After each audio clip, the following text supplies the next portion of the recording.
Mucho gusto estar aquí con ustedes nuevamente. Bueno, nuevamente después de tantos años de no haber tenido la oportunidad de venir por aquí, por Monterrey, pero realmente una de las cosas que siempre me ha maravillado de este lugar es esa maravilla que tienen ustedes ahí a la derecha. Realmente es algo bellísimo. Bueno, pero tenemos que hablar de otro tema que es la radioastronomía.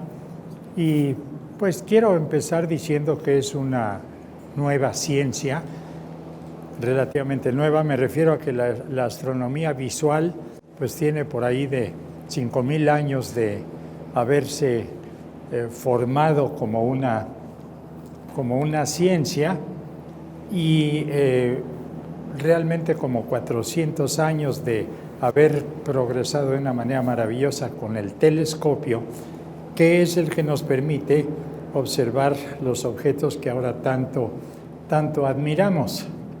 Pero resulta que la radioastronomía surge de un estudio que se estaba haciendo que no tenía nada que ver con la astronomía, que es una cosa que suele suceder, pero que hay que mencionar, porque el problema que ocasiona el nacimiento, el surgimiento de la radioastronomía es un problema enteramente práctico. Cuando se descubren las ondas de radio, bueno, pues primero es una super novedad, ondas de radio. Después, ¿qué pasa? Que se empiezan a utilizar, porque realmente pasa muy seguido y creo que sigue pasando, que no sabemos muy bien qué cosas son las ondas de radio, pero sí las sabemos utilizar para muchos fines. Y resulta que en la cuestión de la telefonía, con el surgimiento de la posible transmisión y recepción de las ondas de radio en forma de sonidos, se establecen, aparte de que ya había, por ejemplo, entre Europa y América ya había un cable subterráneo que pasaba por el fondo del mar y se podía hablar por teléfono mediante ese cable. Pero cuando surge la posibilidad de hacerlo con ondas de radio, pues inmediatamente se establecen transmisores de buena potencia y receptores tanto de un lado en Europa como del otro en América. Y tenemos la posibilidad de la comunicación, radiocomunicación. Pero hay una inconveniencia, que la radiocomunicación tenía interferencias, o sea, se oía bien y de repente se oían unos chasquidos muy molestos que interrumpían o hacían más difícil el entender los mensajes. Y la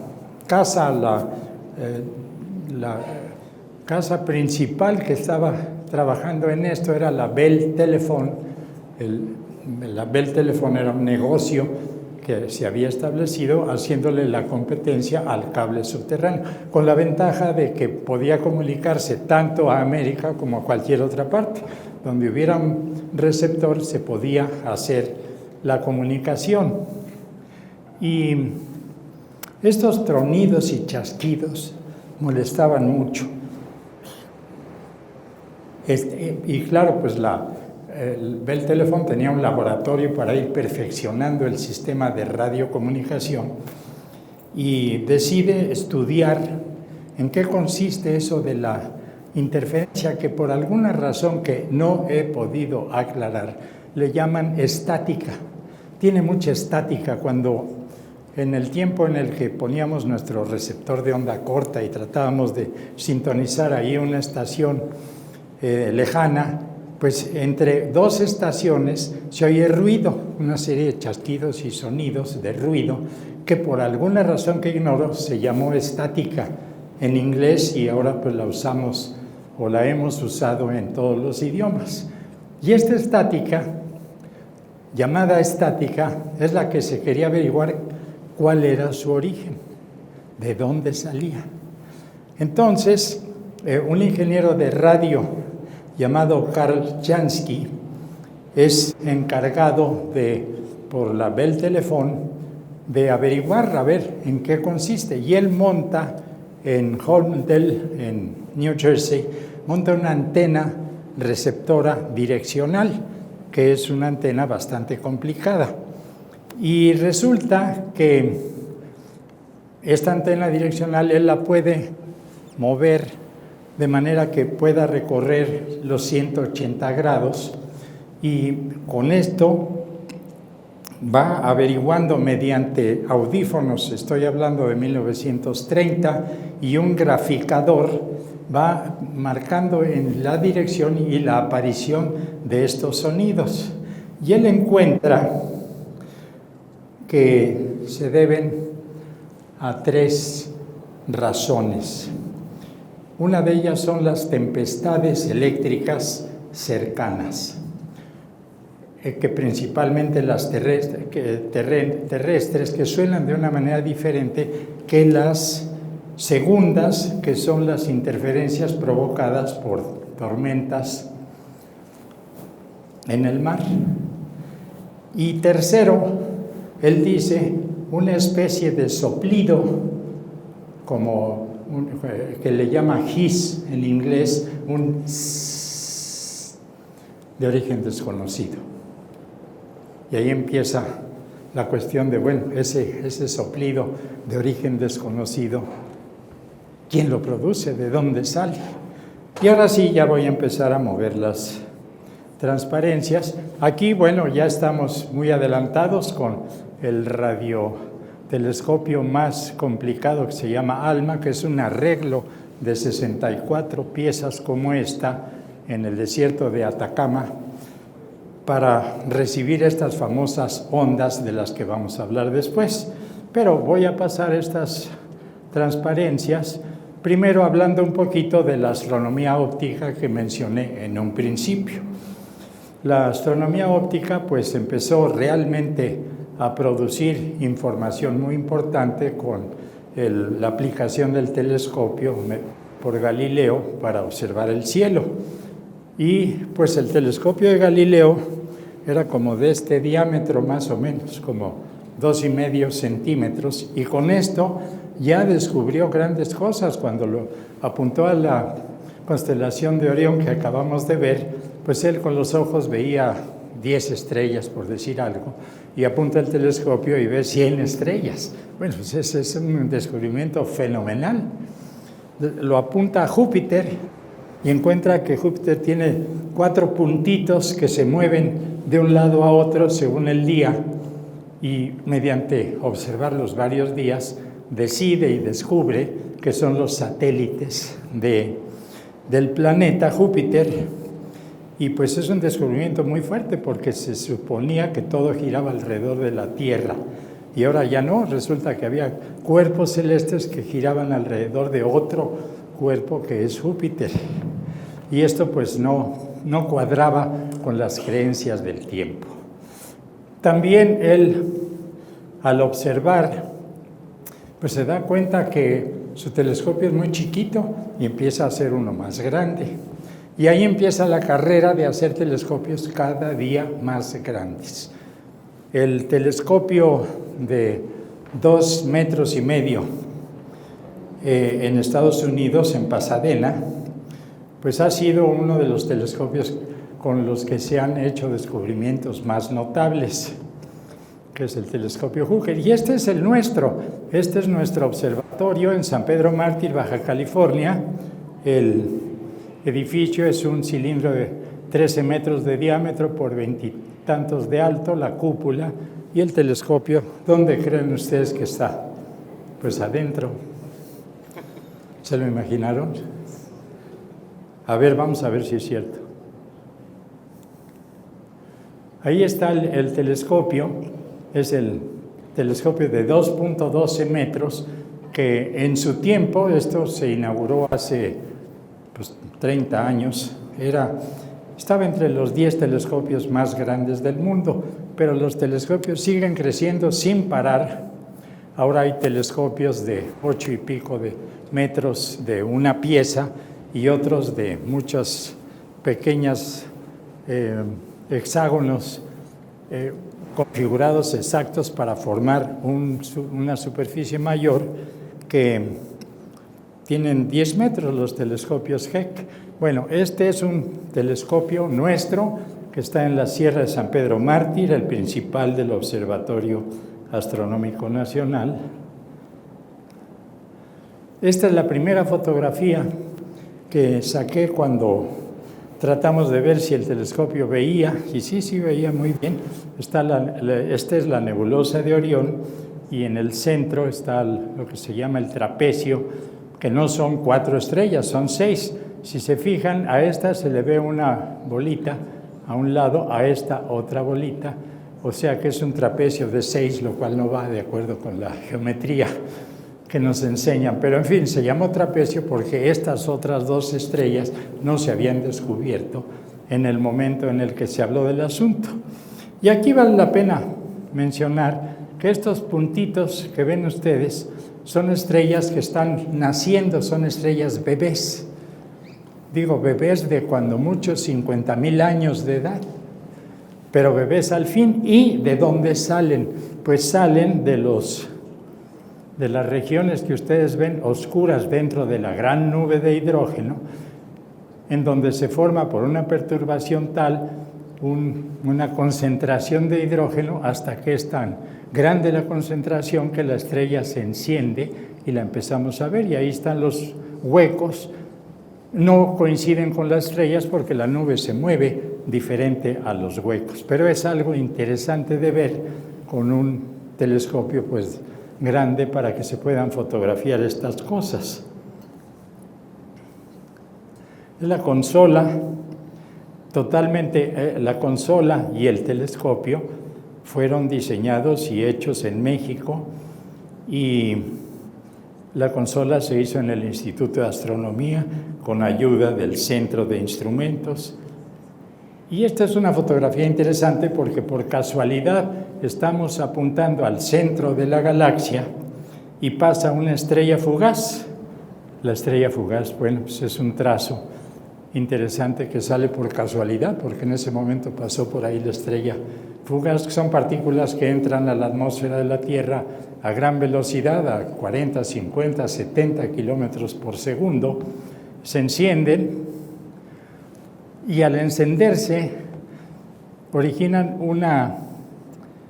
un trazo de plasma, o sea, de gas, de aire. Esto es a 100 kilómetros de altura, y un estado cuarto, digamos, de la materia, que es el estado de plasma, emite radiación de radio.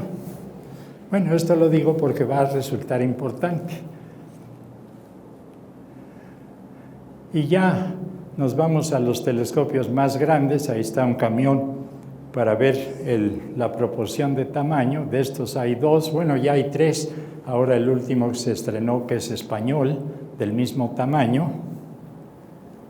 Bueno, lo que se puede ver, por ejemplo, con la cámara Schmidt de Monte Palomar, una toma muy bonita de la famosa nebulosa del Sombrero, en la que lo único que voy a mencionar es que estas estrellas que ven aquí son estrellas de nuestra galaxia, que están en el camino de la toma, y no hay modo de quitarlas, entonces salen invariablemente, pero no tienen nada que ver con esta galaxia que está mucho más lejos. Y ya nos vamos a los laboratorios Bell. Son los laboratorios Bell en Nueva York, en donde estaban trabajando para mejorar la transmisión telefónica mediante el radio, y donde es encargado Carlos Jansky de hacer el trabajo de averiguar de dónde viene la interferencia. Bueno, esta es la famosa antena. Es un montaje que hizo enteramente artesanal con 4 ruedas de ferrocarril en una vía circular. Montó todo ese montaje en maderas, todo de madera para que no fuera metálico, y lo único metálico son los hilos, los alambres de la antena, que es direccional, y aquí se ve la direccionalidad, o sea que recibe en esta dirección muchísimo más débiles señales que en cualquier otra dirección, y desde luego hacia atrás pues, casi no recibe nada. Pero él podía girar 180 grados e ir detectando en qué dirección se podía captar esa famosa interferencia llamada estática que estorbaba a la comunicación radiofónica. Y él tenía una caseta, lógicamente toda ella recubierta de tela de alambre para que no hubiera interferencias ajenas a lo que se recibía con la antena, y aquí tenía sus amplificadores, sus audífonos y una graficadora para ir tomando en el tiempo cuando aparecían estas interferencias. Arriba es un esquema, un diagrama muy esquemático de lo que es la forma de la antena para que fuera muy direccional, y su primer paso de amplificación para mandar por línea coaxial hasta su caseta de recepción. Y aquí está lo interesante de su primer reporte. Él menciona que hay 3 diferentes tipos de interferencia, 3 separados grupos de estática. Ahí está la palabra. Grupo 1, estática de tormentas locales. Grupo 2, estática de tormentas distantes. Y grupo 3, una especie de GIS de origen desconocido. Bueno, él hace su reporte, pero pues surge la cuestión de averiguar de dónde sale ese GIS de origen desconocido, y sigue trabajando otro año, esto era en 1932, para averiguarlo. Él no sabía nada de astronomía, pero cuando fue observando la gráfica, vio que la gráfica todos los días salía con 4 minutos de diferencia del tiempo que marcaban los relojes. Y él le preguntó a un amigo ahí, de los mismos investigadores de los laboratorios Bell, que era evidentemente astrónomo aficionado, y dice, no, pues eso es, obviamente, eso indica que es una señal que se está viendo en tiempo sideral, y ustedes todos saben que el tiempo sideral y el tiempo del local, de solar, pues tienen una diferencia de 4 minutos diarias. Y pues viendo eso, viendo sus gráficas y viendo en qué dirección se iba moviendo esta interferencia, el siguiente reporte lo hace diciendo que evidentemente es una interferencia que no es producida aquí en la Tierra. Y cuando él escribe ese reporte, pues le dicen a su jefe, le dice que no van a poder transmitir, escribir ni publicar ese reporte, porque pues es como que suena como que no puede ser que haya seres extraterrestres que están mandando señales de radio. Bueno, pues eso a Chansky le parece muy mal, porque el trabajo de él era absolutamente científico, y el resultado de esa negativa hace que se enoje con su jefe y manda una copia de su trabajo a la IRE. La IRE era... Adiós. Se está despidiendo Sergio. Adiós. Bye. Estaba tratando de ser discreto.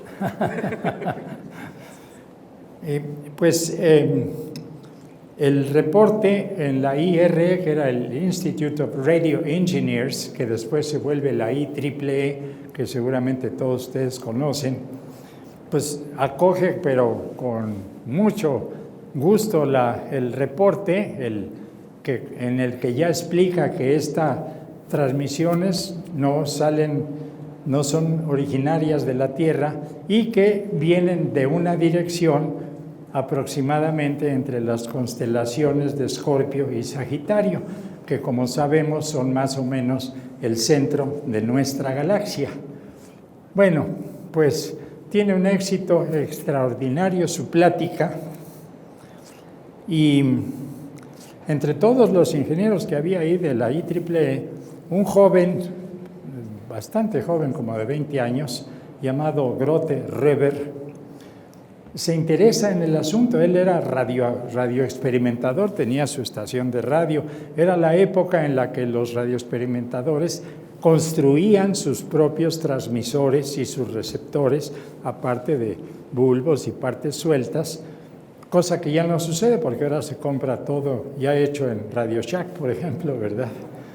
Y este trabajo de construir y aprender sobre radiotransmisión y recepción, cada uno de estos radioaficionados pues encontraba algo nuevo, hacía un circuito distinto que tenía un resultado ventajoso, y lo publicaban revistas especializadas en la cuestión, como Radio News, y esto todos los demás radioexperimentadores inmediatamente lo acumulaban a sus conocimientos, y así fue creciendo el saber sobre la radiocomunicación. Pero este hombre dijo, bueno, con eso de que al señor Jansky no le hicieron caso porque estaba considerándose la posibilidad de que fueran seres extraterrestres los que mandaban estas señales de radio, pues él no se atrevió a pedirle dinero a nadie y dijo, voy a hacer un aparato para recibir estas ondas, pero lo voy a hacer en el patio de mi casa. Y así lo hizo. Y ahí está el aparato que construyó en el patio de su casa, que era bastante grandecito el patio. Es un radiotelescopio de 10 metros de diámetro, el primero en la Tierra, dedicado exclusivamente a averiguar, a ver qué recibo cuando lo apunto en diferentes direcciones.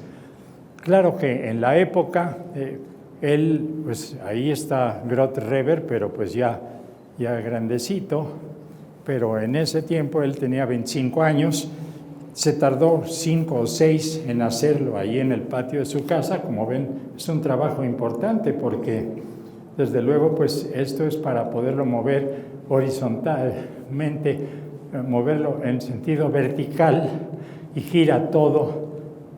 Tiene ahí las ruedas en forma horizontal para poderlo apuntar azimutalmente en todas direcciones, y desde luego la antena está ahí arriba, en el punto en donde el reflector, que es metálico, reúne las ondas de radio, las que sean, que le lleguen. Él en ese proceso pues hizo entre 1938 y 40 y pico, ya en plena Segunda Guerra, él siguió trabajando e hizo un mapa, un radiomapa, el primer radiomapa, con una serie de fuentes que él fue descubriendo con su radiotelescopio, y ese radiomapa pues se publicó en alguna revista especializada, pero debido a la guerra no tuvo ninguna resonancia. Se acaba la guerra,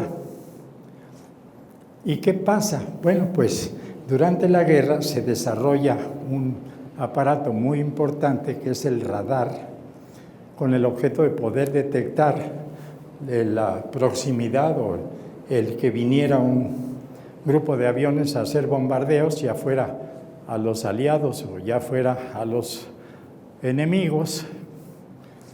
Y en ese proceso, cuando termina la guerra, pues los radares quedan en Europa, pues en diferentes lugares, sobre todo en las cercanías del mar, para poder detectar lo más rápido posible la llegada de aviones enemigos. Y 2 o 3 astrónomos habían leído el artículo de Grote Reber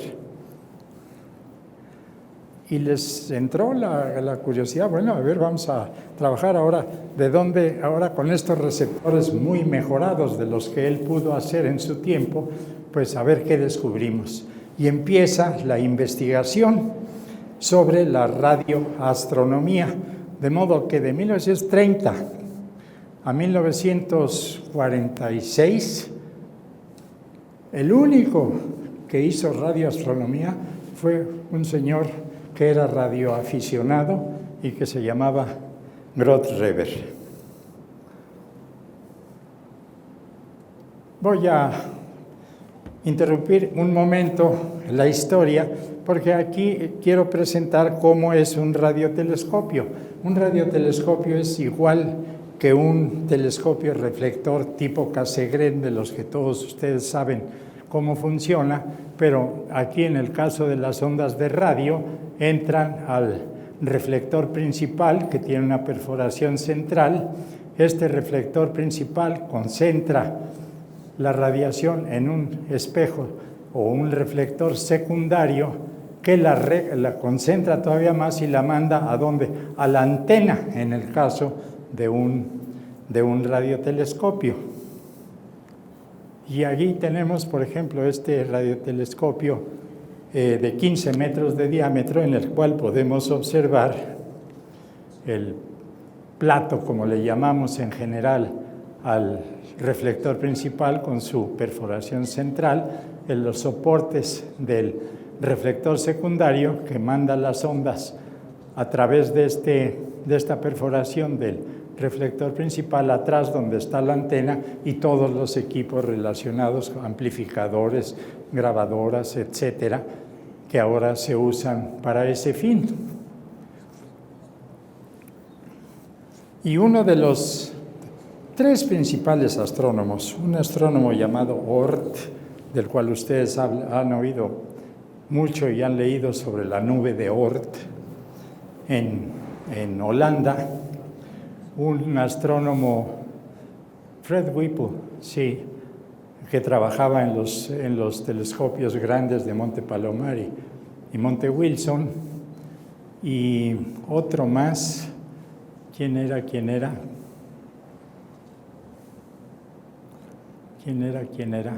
Bade, el famoso astrónomo Bade, también de origen holandés, pero que trabajaba en los Estados Unidos.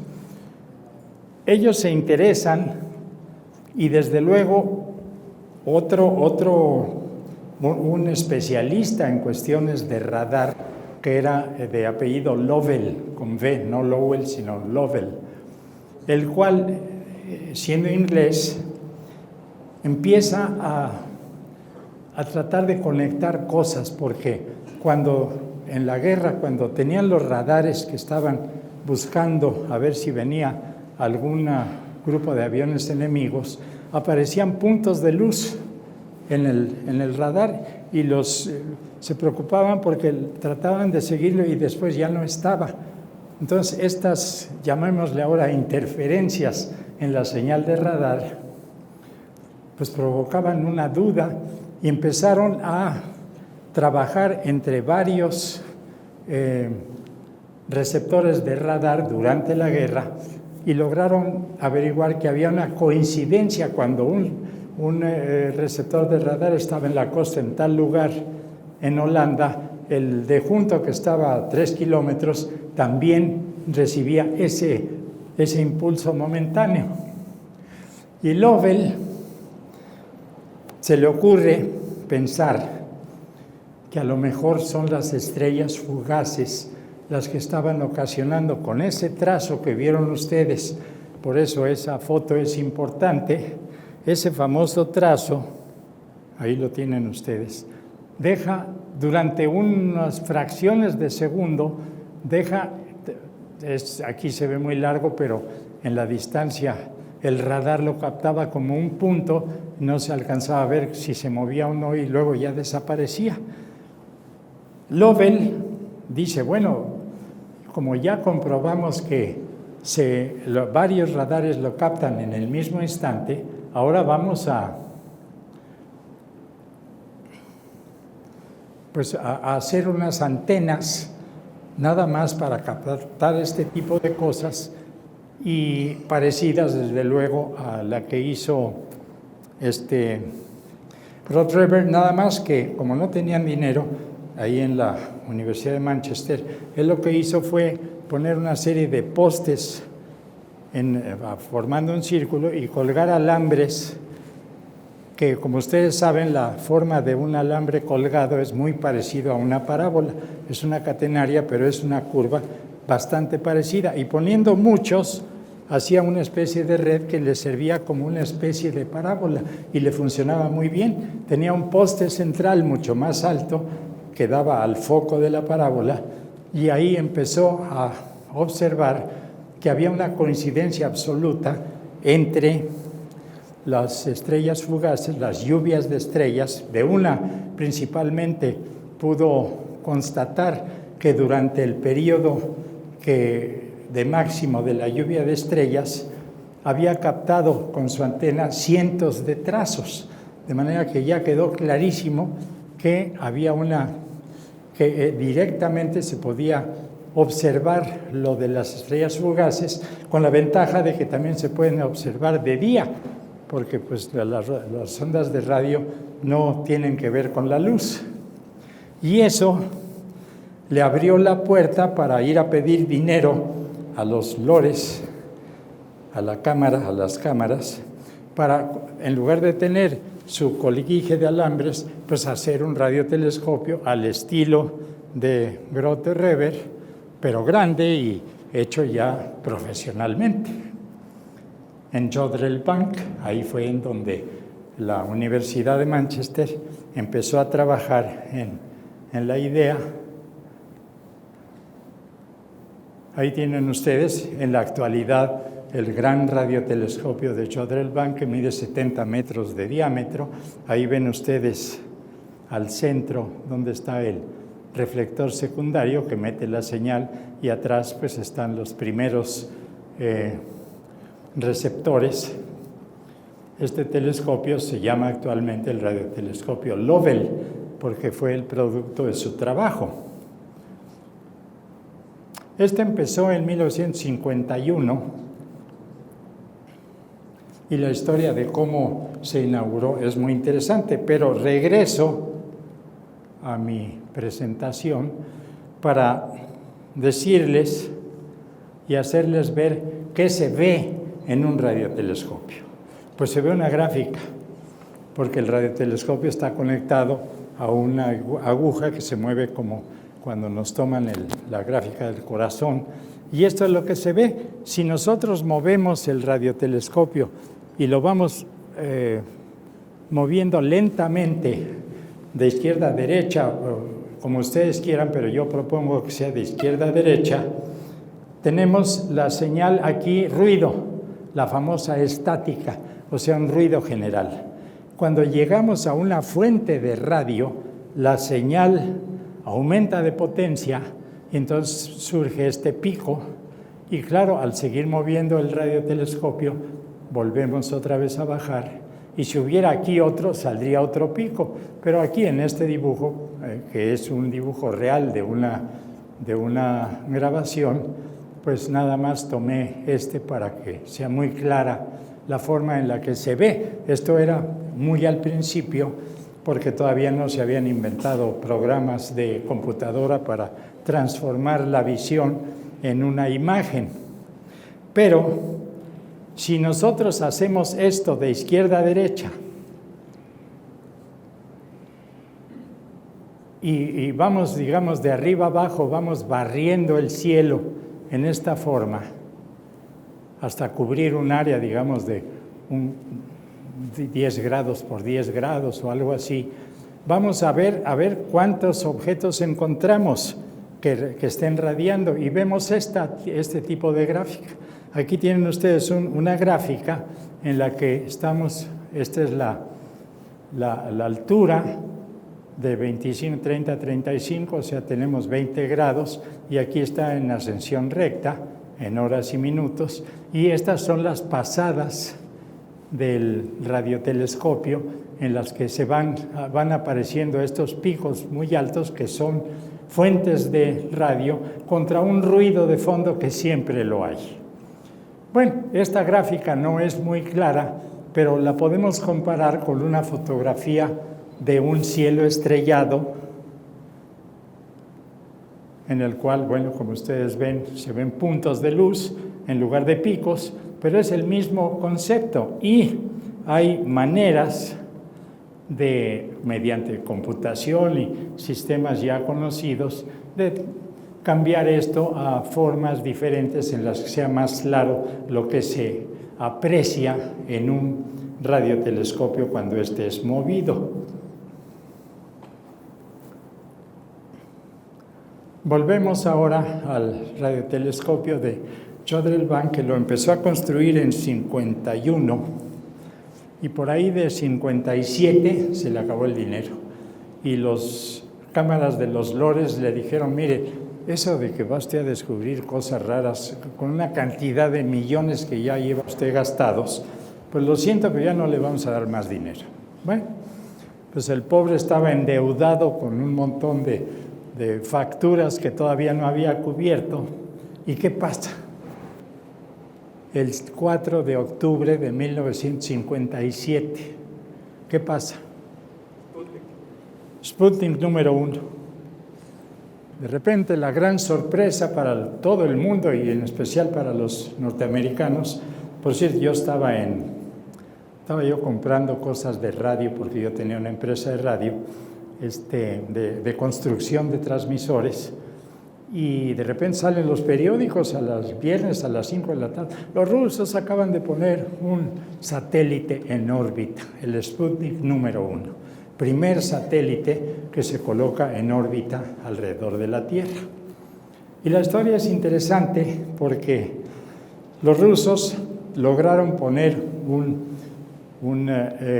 satélite en órbita, el famoso Sputnik, que tenía 2 transmisores de radio y emitía una señal que era bip, bip, bip cada segundo. De manera que era lo único que sabían los rusos, porque como le da la vuelta a la Tierra en hora y media, pues cada vez que pasaba por Rusia lo oían perfectamente bien, que se oía el bip, bip, bip y a los 2-3 minutos pues desaparecía. Pero no tenían manera de saber cuál era la órbita. Y todos sabían que el señor Lovell estaba terminando un radiotelescopio. Entonces, se ponen en contacto con él y ocurren unas cosas muy bonitas que en la ciencia y en la técnica suelen suceder. Para poderlo, ya estaba mecánicamente listo, pero le faltaba la electrónica. Y entonces pide Lovell a Estados Unidos, a Francia, a Alemania y a Holanda también, porque habían trabajado en esto, pues los aparatos que le hacían falta para armar todo el conjunto de aparatos y que el radiotelescopio comenzara a funcionar. Pues todos colaboran, le llegan los aparatos y en una semana monta todo y empieza con el telescopio en el modo de radar, empieza a localizar al Sputnik y a seguirlo, y como el radar le da a uno la distancia y la dirección, pues ya tiene uno la órbita hecha. Entonces, en un par de días de observación, encuentra más o menos la órbita y en una semana les manda a los rusos y al mundo entero la información de cómo es la órbita, que subía hasta 900 kilómetros de altura, era una elipse, y se acercaba a la Tierra hasta 125, 130 kilómetros. Cuando pasa el Sputnik cerca de la Tierra, suponiendo que la Tierra está aquí, pasa por abajo, la órbita era muy elíptica, se frena en la atmósfera. Entonces cada vuelta subía un poquito menos, fue perdiendo, cada vez entraba más bajo en la atmósfera, lo frenaba más, hasta que a los 3 meses o algo así, el Sputnik entra en la atmósfera, se quema, se volatiliza como las estrellas fugaces, y el señor Lovell resuelve el problema de su telescopio. Se vuelve lo más famoso en el mundo, le dan todo el dinero que necesite porque pone a Inglaterra en primer lugar en algo muy importante, que era la exploración espacial.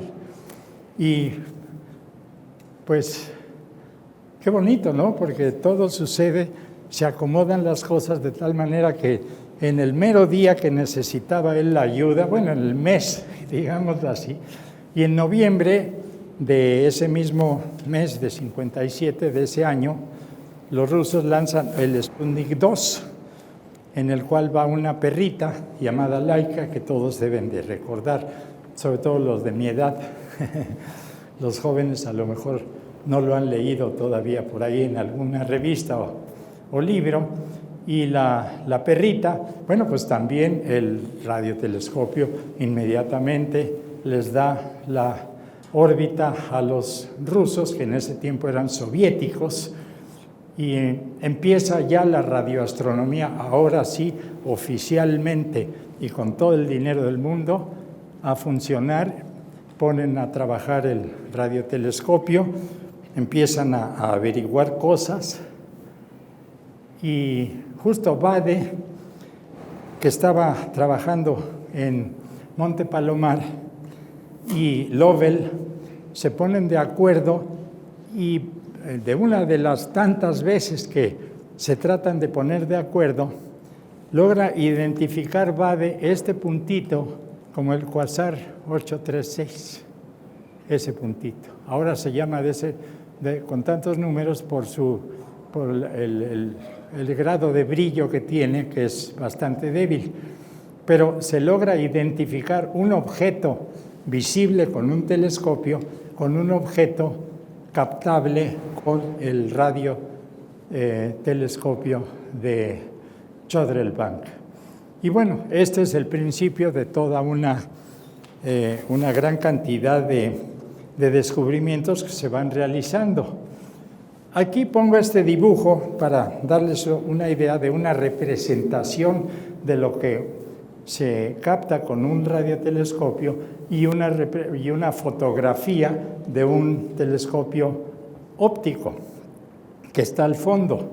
Aquí tenemos curvas de nivel que mediante un proceso de un programa de computación, los picos que veían ustedes en aquella otra gráfica se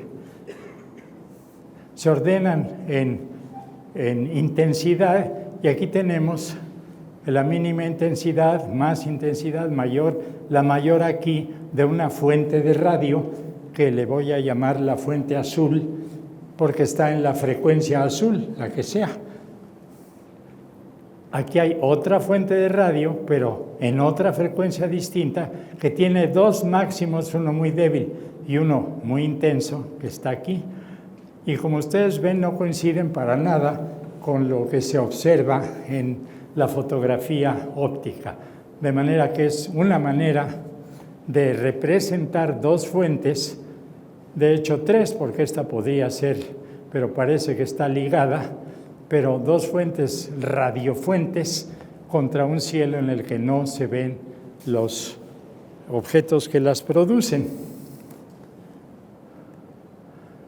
Y ahora nos vamos a un radiotelescopio, el radiotelescopio mexicano, el gran radiotelescopio milimétrico, que ya está terminado en la Sierra Negra, cerca del volcán Pico de Orizaba. Este tiene 50 metros, rápidamente para que ustedes se den una idea de la estructura para soportar la superficie y cómo la señal va a entrar a este piso, que es el quinto piso de este edificio que está por detrás, todo ello girando con ruedas alrededor. Este es el proceso de construcción arriba en la montaña, para poner el cimiento. Ahí estamos viendo el proceso de poner las varillas aquí del piso de todo este varillaje. Esta es una maqueta que yo construí porque yo trabajé en el montaje mecánico de este telescopio, pero hice una maqueta para dar una idea también de los tamaños. Como ven ustedes, aquí están donde se recibe la señal, los amplificadores y demás, donde están todas las computadoras. En esta parte del edificio está todo lo que controla la posición, tanto vertical como horizontal del radiotelescopio.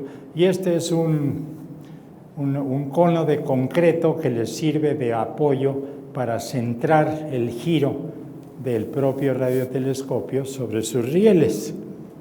Y ahí lo tienen ustedes ya de bulto. Ese es el cono de concreto ya terminado. Este es un proyecto binacional de Estados Unidos y México, y ahí están las dos banderas. Y ahí está el precioso Pico de Orizaba, y vean ustedes qué cielo más azul y más precioso, pero nada más dura unas horas, porque a las 7 de la mañana ahí todas las nubes están abajo. O sea, ve un cielo precioso y nada en el suelo porque se ven puras nubes. A las 10, 10 y media está uno metido en las nubes. Y más tarde suben más y entonces ya ve uno el panorama terrestre, pero las nubes le tapan a uno el cielo. Así es ahí. Es otra vista del proceso de construcción. Este es el soporte del paraboloide ya en construcción en su lugar. Como ustedes pueden ver, ahí está el famoso Pico de Orizaba. Aquí arriba es en donde va a estar la parábola, en esta parte. Es Ramón Fregoso, amigo mío, viendo ahí el montaje del secundario. Aquí va el reflector secundario. Este es un gajo de la parábola ya armado en la tierra, armado en el piso, quiero decir. Y ahí ven ustedes una persona para dar la idea de la escala, ¿verdad? Y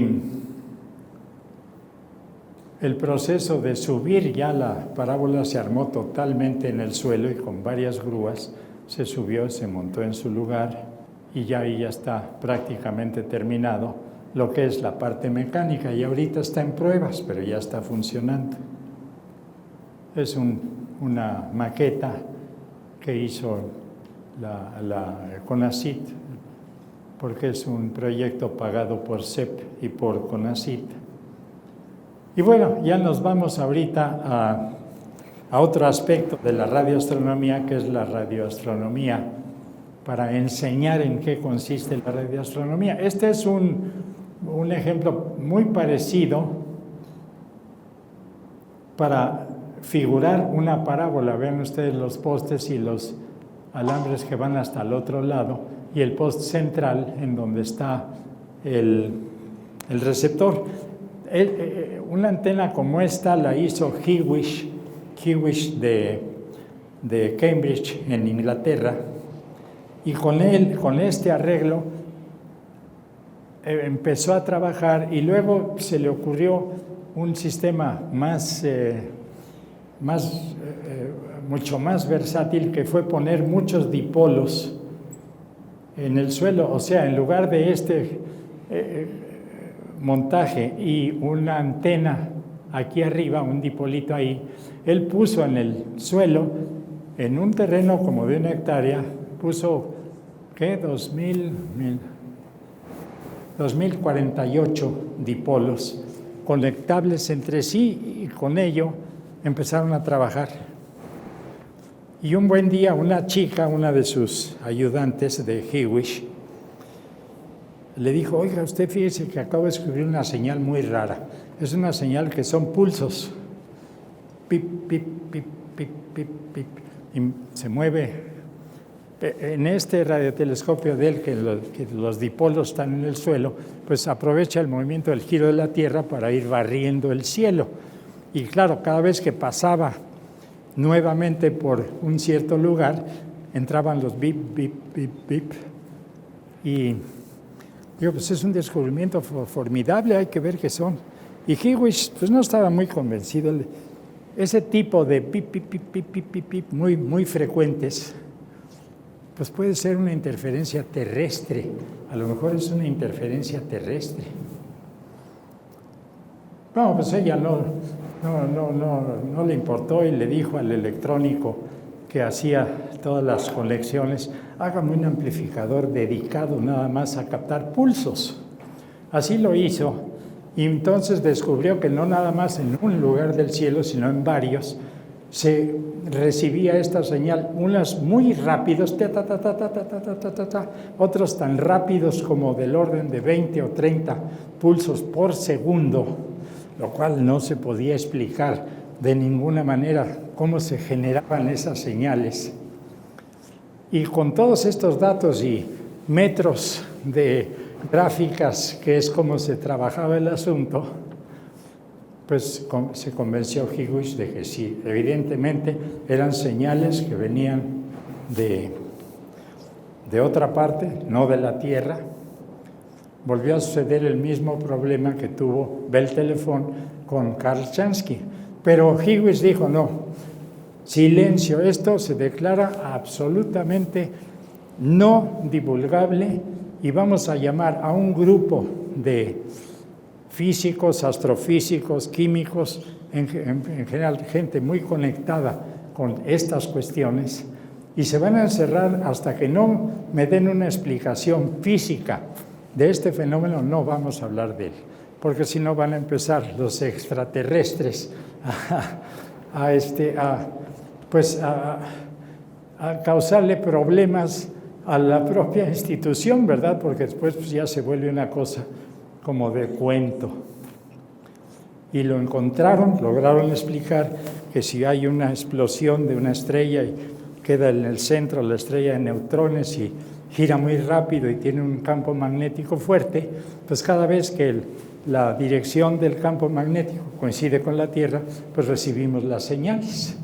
Y entonces ya se abrió la cuestión y ya publicaron el descubrimiento de los pulsares, que el doctor Poveda llama pulsores, que creo que es lo correcto en español, pero en inglés se llaman pulsares y ya se les quedó así. En fin, eso es muy importante porque, bueno, es un descubrimiento fenomenal que de otra manera no se hubiera llevado a cabo. Pero pongo esta antena para mostrar que es posible, bueno, de hecho, este es en el museo y es nuestro radiotelescopio. El Museo Universum fue el primer museo en el mundo que tuvo un radiotelescopio didáctico para enseñar radioastronomía. Y nuestras antenas, bueno, pues aquí se ven los postecitos, pero aquí está un dipolo, ahí se alcanza a ver. Tenemos nuestro telescopio óptico. Ese es el centro del dipolo, que está sostenido con dos postes, y tenemos varias de estas antenas para hacerla bastante direccional. Bueno, esos son detalles para que el que quiera construir un radiotelescopio se fije cómo está, cómo se hace. Ahí está el centro donde baja el cable coaxial que va al receptor, y del otro lado, del lado de acá, está el poste que sostiene el otro extremo de la antena, y ahí está el radioreceptor dentro de la casa, del edificio del Physilab. Ahí ven ustedes todos los aparatitos, muy sencillo, y la computadora para poder transformar las señales que recibe nuestro radiotelescopio llamado Universum en gráficas que sean comprensibles como esta. Este es una señal tomada del Sol. Aquí abajo da la fecha, en 2010, y aquí ven ustedes ruido como siempre. Aquí sube el pico de señal de emisión del Sol de una ráfaga, y luego pues baja la señal otra vez al ruido normal, y este es el Sol en un máximo de manchas solares, que es cuando se reciben más ráfagas, y un mínimo en el que no se ve ninguna mancha.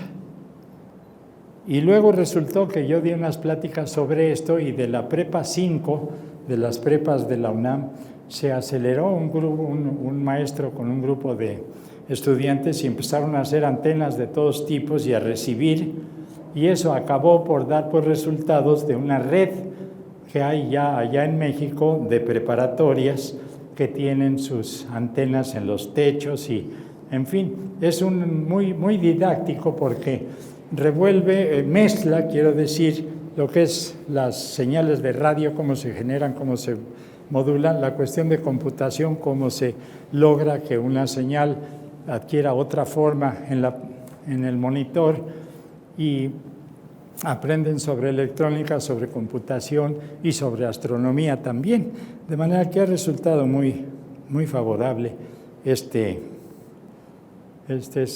y además pues, hicimos de una vez un curso que se llama Construya su radiotelescopio, y allá tienen pues, todos los elementos, que es muy sencillo. El transmisor es realmente un aparatito que se puede armar por un radioaficionado en un par o tres de horas, y se puede poner a funcionar con los programas de computación que ya hay. Esta es una vista del nuevo gran conjunto de radiotelescopios en el proyecto ALMA, que ya está funcionando, ya se inauguró. Son 64 platos de este tipo que están en el famoso desierto de Atacama, y ahí termina mi plática. Muchas gracias. Muchas gracias. Muchas gracias.